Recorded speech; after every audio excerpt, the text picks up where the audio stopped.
Hey people of YouTube, today we're covering the complete installation of the 70-inch Highstone ceiling fan by Home Decorators collection. If you found this video, you might be stuck in your own installation and you're looking for some help. We're here to do just that. We've already unpacked the fan and we're going to install this thing step by step all the way to turning it on and everything in between, so stick with us and we'll get you through it. If you want to, you can use the links down below to fast forward to any point in the installation, and that way you can get on with your day and not have to watch the whole video. If after watching you found it helpful, please click like and subscribe down below, and that'll help other people find it as well. So let's talk about the Highstone for a second. This is a smart fan and you have a variety of control options. You can control it with a standard included remote control. You can download the free Hubspace app and connect to your home's 2.4 gigahertz network and control it using a smart device like a phone or a tablet. Or you can control using your voice once the Hubspace app is integrated with Google or Alexa. This fan has a 5-speed reversible DC motor for year-round comfort and energy efficiency. And it's got a 6-way color-changing LED light kit that allows you to choose from 2700K warm white all the way to 6500K daylight deluxe, so matching your home's current lighting scheme is not going to be an issue. This fan has some great quick-fit installation features like a slide-on mounting bracket and a twist and lock glass shade, and those features are going to make the installation go a bit easier. This is a damp-rated fan, making it perfect for use in covered outdoor settings like porches and patios, but it's going to look great indoors as well. The fan can be installed with or without the light kit, and it is a dual mount fan, meaning that it can be hung from a standard flat ceiling with the included downrod, or it can be hung from a higher angled ceiling with an extension downrod sold separately. So just a couple of notes before we get started. You want to make sure that the electricity is turned off at the breaker box and at the wall switch. This is an easy project, but if you don't feel comfortable working around electricity, please consult with a licensed electrician. Another note is if you're hanging this fan where there is just a light fixture on your ceiling, you need to make sure that the outlet box is clearly marked acceptable for fan support. If not, you'll need to swap that out before beginning. And included with your remote and receiver is this quick start card. This has the QR code that you'll need when setting up the Hubspace app. And if that card is missing, that QR code is also located on a sticker on the receiver and in the battery compartment cover of the remote control. So as you can see here, we've already unpacked the fan and we've opened up the manual to the parts page. We're just going to go over all the parts to make sure we have everything before beginning, and that way we don't get stuck along the way.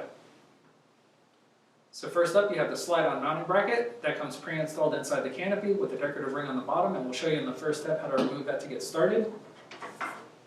You have 5 of these ABS blades, the light kit pan, the decorative motor collar cover, the ball and downrod assembly, the twist and lock glass shade, the LED module, the light cap if installing without the light kit, the fan motor, and you have the remote and receiver. Now just a couple of quick notes about the remote and receiver. The remote does have a reverse function, and it also includes a wall cradle for convenient storage when it's not in use. And then on the receiver, it has these quick connect wire harness plugs that make connecting to the fan quick and easy. And then you'll notice this Wi-Fi antenna. This has to be located outside of the canopy to ensure proper connection with your network. The batteries are also included for your convenience. And you'll also have a hardware pack that has the blade attachment screws, a hanger and locking pin, and plastic wire nuts. And if installing with an extension downrod, you'll have 2 bits of extension wire. So we have everything here, just some tools we're going to need for this easy project. You'll need a Phillips head screwdriver. We like to have a long one and a short one on hand. And a flathead screwdriver.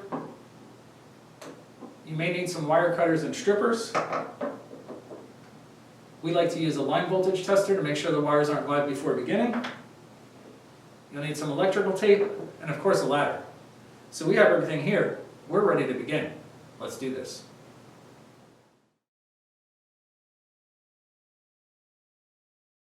The slide-on mounting bracket comes pre-installed inside the canopy with a decorative ring attached. To remove the mounting bracket, begin by removing the decorative ring to expose the screws. The ring is magnetic, so it just pulls off. You'll notice an alignment post on the base of the canopy.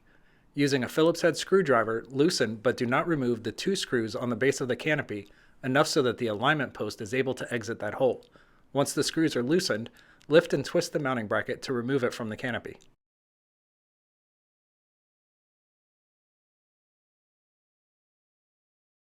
This fan features a slide-on mounting bracket for easy installation. There are 2 slots on the mounting bracket that will align with the 2 screws in the outlet box. When installing the mounting bracket, align the slots with the screws and then slide the mounting bracket into place. This is just a demonstration.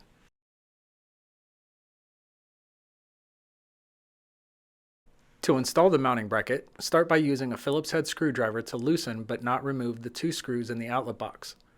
Next, feed the house wires through the mounting bracket and align the slots of the mounting bracket with the screws in the outlet box and slide into place.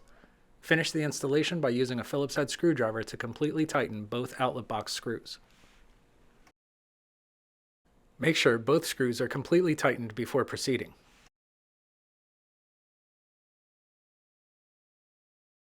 Remove and discard the cardboard motor stops from the motor housing.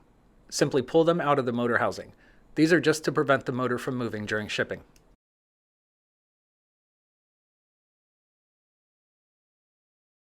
Before routing the wires and attaching the downrod, you'll need to use a flathead screwdriver to loosen but not remove the set screw on the motor collar. Next, gently pull the green ground cable from inside the ball and downrod assembly. Place the downrod through the canopy so that the largest opening is facing towards the ball.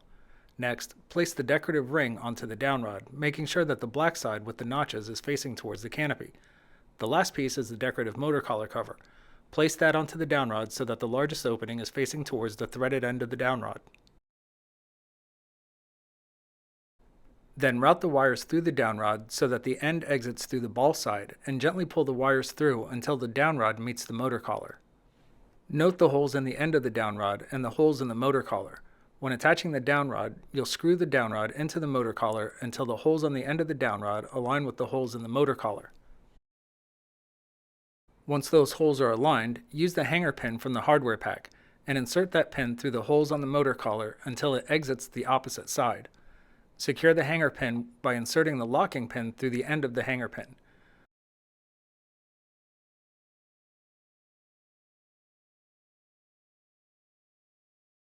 Once that pin is set, use a flathead screwdriver to completely tighten the set screw on the motor collar.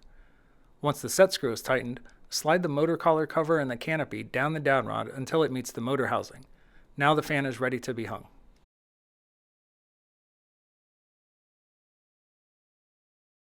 When hanging the fan, it's important to note the slot of the ball that will align with the tab on the inner ring of the mounting bracket. When hanging the fan, you'll insert the ball into the mounting bracket and then rotate the entire assembly until you feel the slot engage the tab. The fan will drop slightly when properly seated. This is just a close-up demonstration. To hang the fan, move the house wires out of the way to make it easier for the ball to slide into the mounting bracket. Next, lift the fan assembly up to the mounting bracket, noting the location of the slot in the ball and the tab on the mounting bracket. Slide the ball into the mounting bracket and rotate the fan assembly until you feel the slot engage the tab of the mounting bracket. The fan will drop slightly when properly seated and the fan will rotate no further.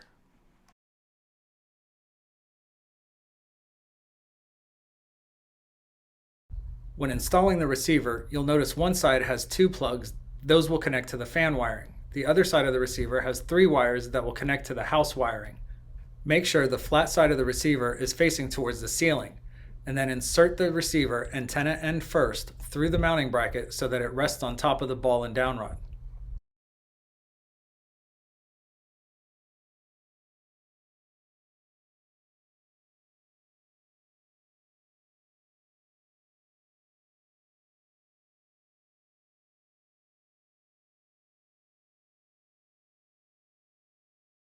Begin by inserting the small wire harness plug from the fan into the small wire harness plug from the receiver, and the large wire harness plug from the fan into the large wire harness plug from the receiver.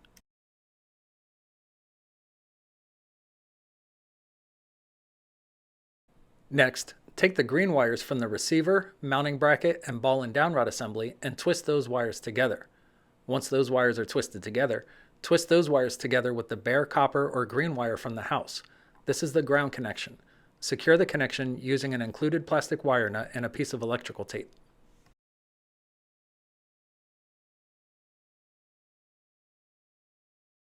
Next, take the white wire from the receiver and twist that wire together with the white wire from the house. This is the neutral connection. Secure the connection using an included plastic wire nut and a piece of electrical tape.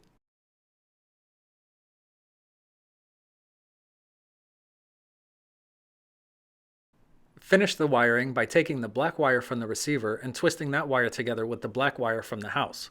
This is the power connection. Secure the connection using an included plastic wire nut and a piece of electrical tape. If your house wiring has a red wire, that is typically a switch wire. You can cap that wire off or connect the receiver's black wire to the red house wire and then cap off the house black wire. This will enable you to use a switch to turn the fan and light on or off simultaneously. The only acceptable switch is a standard on-off toggle style switch. This is not compatible with speed control switches or dimmer style switches. Once all of the wire connections have been made, gently tuck the wires into the mounting bracket and outlet box to make room for the canopy to attach. The canopy attaches to the mounting bracket using two keyhole slots that will align with the two screws at the base of the mounting bracket. Align the slots with the screws and then push the canopy towards the ceiling so that the screws come through those keyhole slots, and then twist the canopy to engage the screws and hold the canopy in place. Make sure that the white Wi-Fi antenna is located outside of the canopy before completing this step. Use a Phillips head screwdriver to completely tighten those two screws. You can tilt the fan if necessary to create room for the screwdriver to reach the screws. Make sure both screws are completely tightened before proceeding.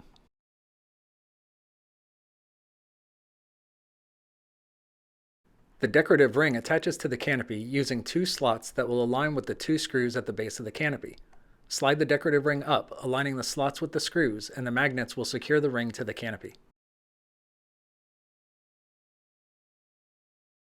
The white Wi-Fi antenna must be located outside of the canopy to ensure proper network connectivity. To attach the antenna to the ceiling, peel the backing from the double-sided adhesive on the antenna. Then push the excess wire into the canopy and then press the antenna to the ceiling to adhere it.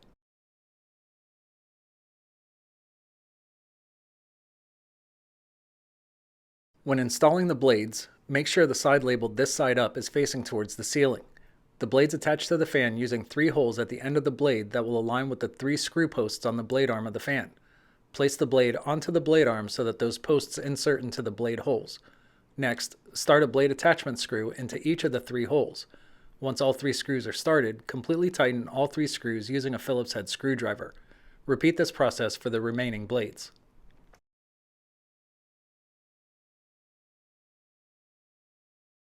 The light kit pan attaches to the fan using 2 keyhole slots and 1 standard screw hole. Those will align with the 3 screws on the black bracket at the base of the fan. Start by using a Phillips head screwdriver to remove and save 1 screw. Then loosen but do not remove the 2 other screws.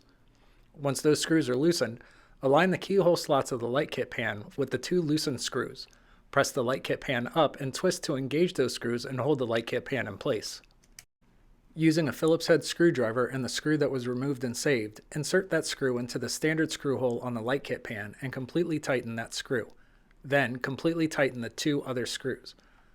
Make sure all 3 screws are completely tightened before proceeding.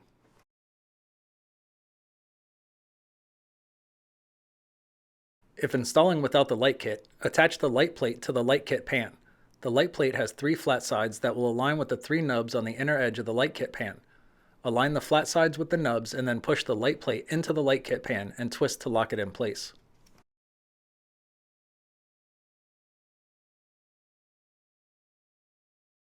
The LED module attaches to the fan using 2 keyhole slots and 1 standard screw hole.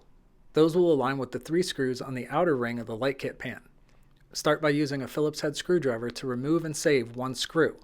Then loosen but do not remove the 2 other screws. Once those screws are loosened, connect the LED module to the fan by inserting the plug of the white wire of the module into the white wire plug from the fan, and the black wire plug from the module into the blue wire plug from the fan. The plugs will snap together when properly connected. Next, gently tuck the wires into the light kit pan and align the keyhole slots of the LED module with the 2 loosened screws. Press the LED module up and twist to engage those screws and hold the module in place. Using a Phillips head screwdriver and the screw that was removed and saved, insert that screw into the standard screw hole on the module and completely tighten that screw. Then completely tighten the 2 other screws. Make sure all 3 screws are completely tightened before proceeding.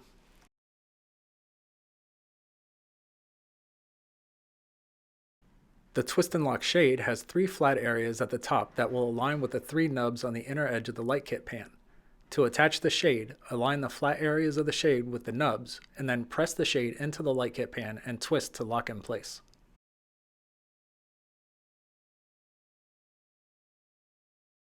The remote comes pre-programmed from the factory. To prepare the remote for use, slide the battery compartment cover from the back of the remote and insert the included batteries according to the diagrams inside the battery compartment. Replace the battery compartment cover once completed.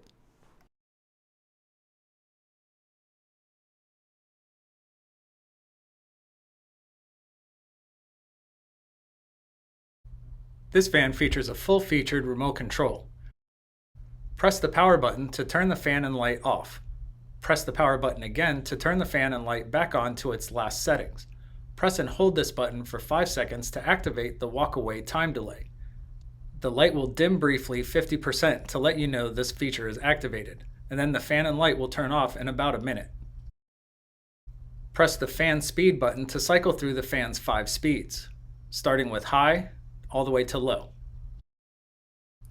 Press and release the light button to turn the light on or off. Press and hold the light button to cycle through the light's brightness settings. The light will cycle from bright to dim back to bright. Release the button when the desired level of brightness is achieved. Press and release the color temperature button to cycle through the light's 6 color temperature settings, ranging from 2700K warm white to 6500K daylight deluxe. Press and release the reverse button to change the fan's direction. The fan must be on and running before pressing this button. The fan will slow to a stop and then start back up in the opposite direction.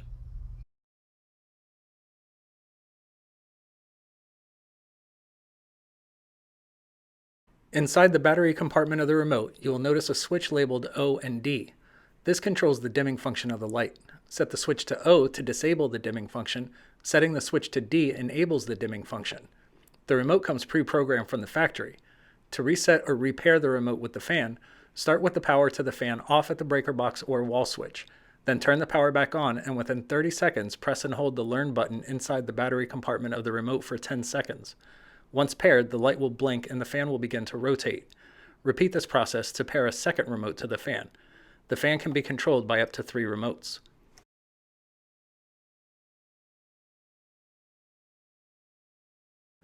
To install the remote wall cradle, start by sliding the screw cover off of the wall cradle. Select the location on the wall where you want the wall cradle and attach it to the wall using the included screws. Once those screws are tight, slide the screw cover back into the wall cradle.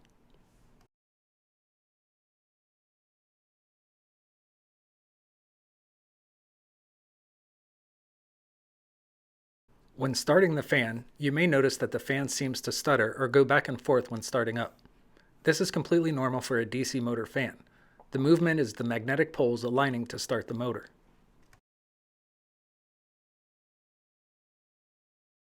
Download the free Hubspace app from the Apple App Store or Google Play Store and follow the instructions in the app to register an account. Place the Hubspace card with the QR code that came with the remote on a flat surface. Then open up the app and press the plus button in the top right-hand corner. This will bring up the option to add a device. Select Add a Device and have your phone pointed at that QR code to allow it to scan the code and set up the device. Then follow the prompts in the app to name the fan and select a location. Tap the Next button and then enter your home network's credentials to connect your fan to your Wi-Fi network. Then tap Connect to connect your fan to your Wi-Fi network. You'll receive the message in the app once the fan is connected. Select your fan from the app's home screen to bring up the control module. From here, you can adjust the fan speed, the light color temperature, and the light brightness settings.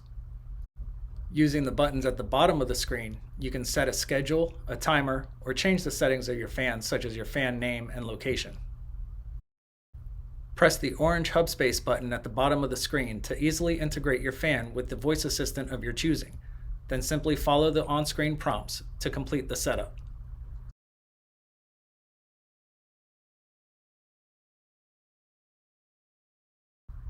Once setup is complete, use the voice commands listed in your manual to control the fan.